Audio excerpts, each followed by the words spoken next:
Think about the most unfair thing that ever happened to you. You worked harder than anyone. You played by the rules. You did everything you were supposed to do. And somehow, the person who cut every corner, who lied, cheated, took the easy way, they got everything you earned. The promotion, the recognition, the life. And you were left sitting there, asking yourself, what was the point of all of it? That question has haunted the smartest minds in history. And today, we are finally going to answer it. This is not just a modern problem. Every civilization has wrestled with it. In the Hebrew Bible, there is a story about a man named Job, a genuinely good person who loses everything. His children, his wealth, his health. And he sits there, in the ashes, demanding an answer from God. Around the same time, halfway across the world, a Chinese historian recorded something equally disturbing. Two brothers gave up an entire kingdom rather than fight each other for it. They spoke truth to power, and for their integrity, they starved to death on a mountain. And here is the detail that clearly bothered that historian. At the exact same time, a notorious criminal lived to old age, died peacefully in his bed, and the historian wrote a line that still stings. If the universe favors the good and punishes the wicked, what are we supposed to make of this? That question has never gone away. Maybe you have felt it yourself. You played fair and watched cheaters win. You told the truth and got punished for it. If being good offers no guarantee, why bother at all? So let us walk through how an entire civilization of thinkers tried to answer this. And the answers? They could not be more different. That is the point. This is not about finding the one right answer. It is about realizing that the question itself, honestly asked, without easy answers, is one of the deepest things a human being can ask. Let us start with the most confident answer. About 2,500 years ago, a philosopher named Mozi looked at the chaos around him and said, "The problem is, people do not believe anyone is watching." Mozi believed in a conscious force he called Tian. The word translates roughly to the universe, but not in a vague, spiritual way. A power that sees every human action and responds. Bless those who help others. Punish those who harm. For Mozi, this was practical. He was trying to fix society. His logic was dead simple.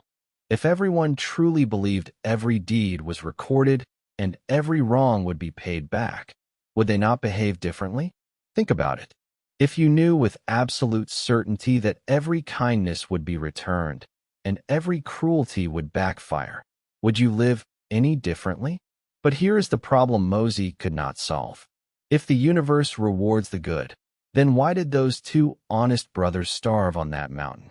A few centuries later, a scholar named Zhongshu scaled this idea up to empires. He argued that Tian does not just watch individuals, it watches rulers. If an emperor governs with justice, the universe sends good harvests and peace. If the emperor becomes cruel, the universe sends floods and earthquakes as warnings. It was a brilliant political move. It gave the universe a job: keep the powerful in check. If even the emperor answers to something higher, then no human authority is absolute. But here is the thing. His system was designed for nations, not for you. It explains why empires rise and fall.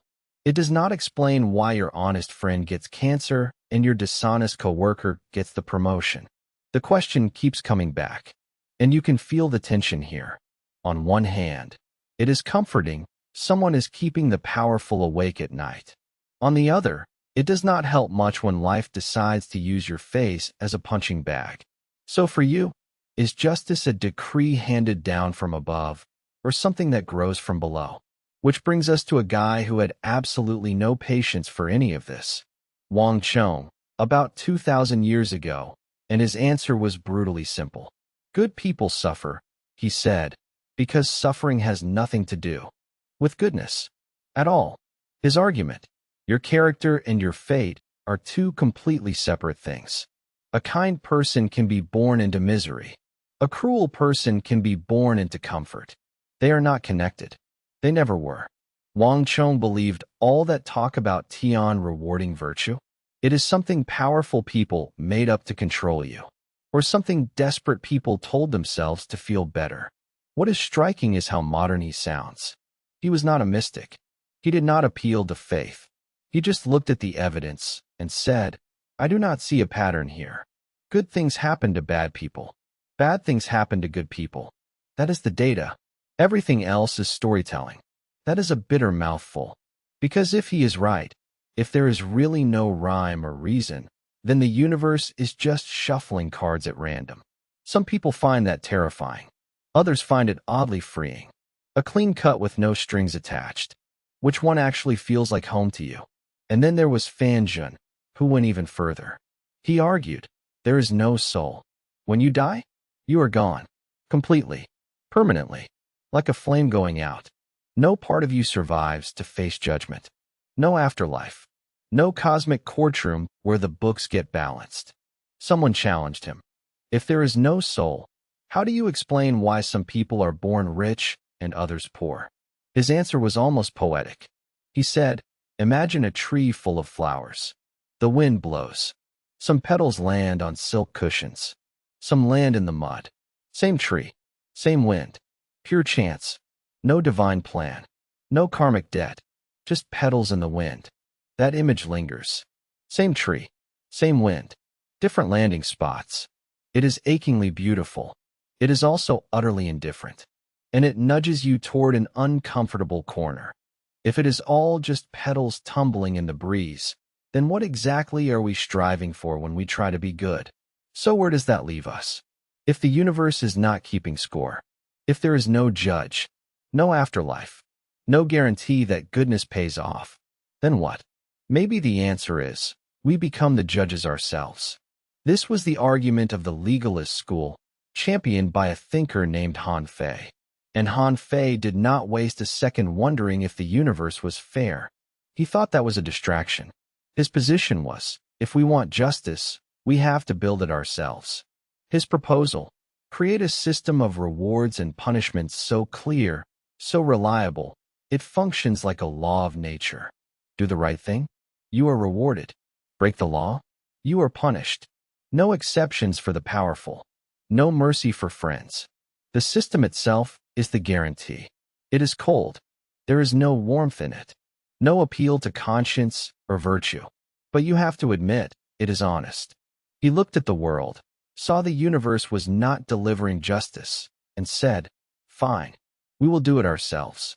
And honestly, in a lot of ways, this is what modern legal systems try to do. We do not wait for the universe to punish criminals. We build courts. We write laws. We try, however imperfectly, to make sure actions have consequences.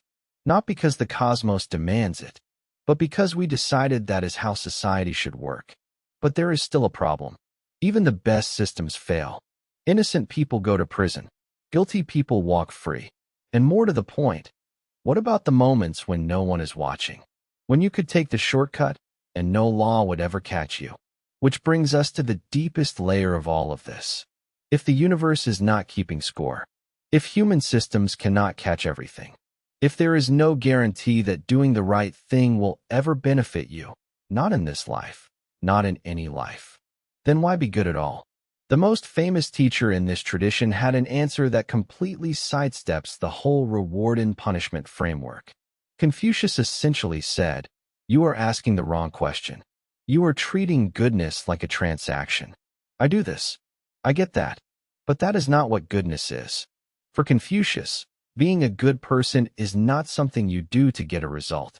It is something you are. Your own heart, your deepest self, simply will not allow you to act cruelly and feel at peace. You do the right thing because doing the wrong thing would make you unable to look at yourself. Think about that. Have you ever done something kind when you knew no one would ever find out? Why did you do it? Not because you were calculating a reward. Probably because not doing it would have felt worse. Confucius is saying, the punishment for doing wrong is not some external consequence. It is losing your own self-respect. And the reward for doing right is not a prize from the universe. It is the quiet knowledge that you acted as a human being should act. The universe does not need to reward you. You have already rewarded yourself with a clean conscience. And then there is the Taoist answer, which is almost a refusal to answer, but a profound one.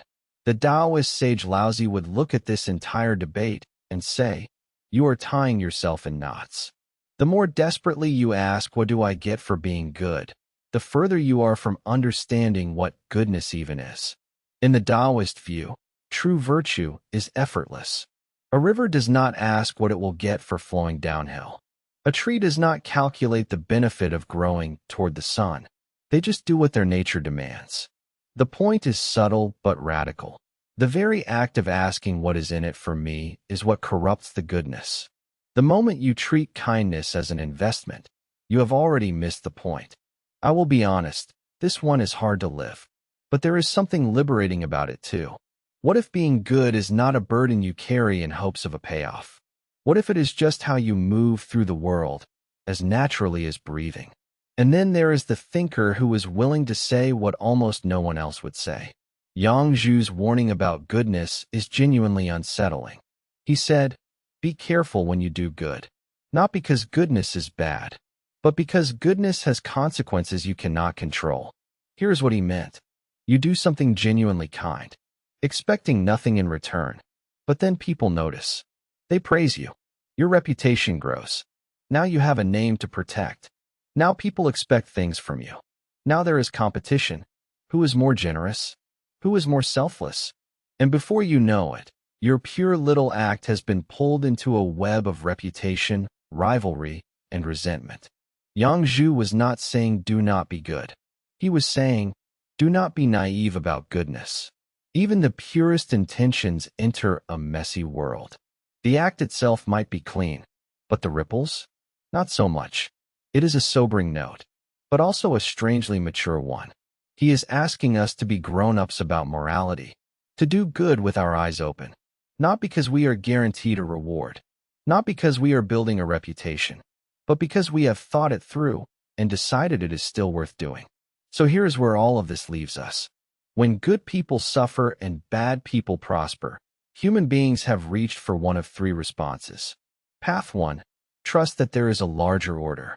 Some force, Tian, karma, divine justice, is keeping the books, even if we cannot read them. That is Mozi's path, the path of faith. Path 2. Build the order ourselves. If the universe will not punish wrongdoers, we will. Courts, laws, consequences. That is Han Fei's path, the path of human institutions. Path 3. Let go of the need for external justice altogether. Be good because your own heart requires it. Because virtue is not a transaction. Because, as Confucius, Laozi, and Yang Zhu each said in their own way, the question of reward is the wrong question. What gets me is this. The question was the same on two continents, separated by thousands of miles and centuries of time. A man in the ancient Near East sat in the ashes and demanded, why? A historian in ancient China looked at two brothers who starved for their principles and asked, if there is justice, how do you explain this? Neither got a clean answer. And maybe that is the point. Maybe the question itself, asked honestly, asked by people who refuse to pretend the world is simpler than it is. Maybe that question is one of the most human things there is. I am not going to tell you which path is right. That is not what this is about. The point is, people have been wrestling with this for thousands of years, and no one has landed on a single answer that satisfies everyone. And that is not a failure. That is the mark of a real question. So I want to hear from you.